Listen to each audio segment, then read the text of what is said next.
any brothers, y'all watching this, man, Yeah. you can't get the help you want or need if you don't help yourself by surrendering things that are not like Christ, that don't represent who you are, and doesn't stand upright with integrity or character. And it doesn't require perfection. No. It doesn't require for you to get it right immediately. Because, once again, time. Yep. Make a decision and work towards the decision daily. And honestly, it's about steps. Yeah. Because you're not going to find everything you need the first day. You're not going to be able to be honest with everyone the first day. Yeah. It takes, even the four of us, it took time for us to grow to this level, to now be at this level where we can be vulnerable and be, honest, open, and transparent. But there has to be a time period where you say, I feel like I can trust someone enough to be honest with someone, to really, get the help that I need and find the strength in being vulnerable so that you can move forward. Not being vulnerable is a form of being stuck. It's a trap. It's a prison. And someone out there needs to know that that is not what God wants for you. He doesn't want you to feel bound in prison. He doesn't want you to feel locked up. But he wants you to be free because he's come to set you free. Yeah. Yeah. That's the truth of the matter. Yeah. He's come to set you free. And I believe that in this season that we're walking into, we have got to have a level of freedom so that we can now be free to be who God has called us to be in the earth. Yeah. Just like you said, we now got to be free so that we can walk in the true identity of who God has made us to be. That's good. And that requires us making a decision to learn and accept who we are. That's good. That's excellent. That's it. Accept who you are and where you are. Yeah, absolutely. That's it. Even in the face of adversity. Even in the face of adversity. It was the absolute best thing that I ever could have done for myself. To see me. Yeah. That's and so say, good. man, even at my worst, if this is who I am, I accept me. Right. And I accept the challenge of changing the parts of me that I dislike. That's so good. And the parts of me that belong, I will keep. And I will show those parts of me and I will live in those parts of me that I want to become. Yeah. What people know me as. So that now you don't have to hide anymore. Because you've accepted it. Right. Yeah. Now the people around you have a choice to make. Absolutely. You don't make the choice anymore. I think is like I'm sitting here and kind of just reflecting and even think about our conversation right now.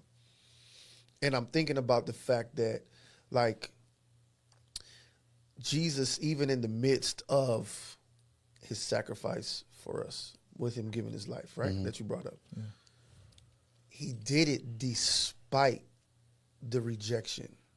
Like, despite him knowing he was going to be rejected, and despite being, he faced the rejection, took the rejection, and still, like, showed love beyond the rejection. Yeah. And I think that even us as men, I'm going to speak for myself. I don't know if I have the capability to do that. I'm just being real. Like, I don't know. And that's a hard thing to do, It is. to show love in the face of rejection. Yeah. But it's a chance and a risk that you have to be willing to take, because Jesus took the risk anyways. Yeah. He did it anyways. No, he did. He did it despite of. And in him doing so, those that come, may they come. Whoever will come to me. Come receive me.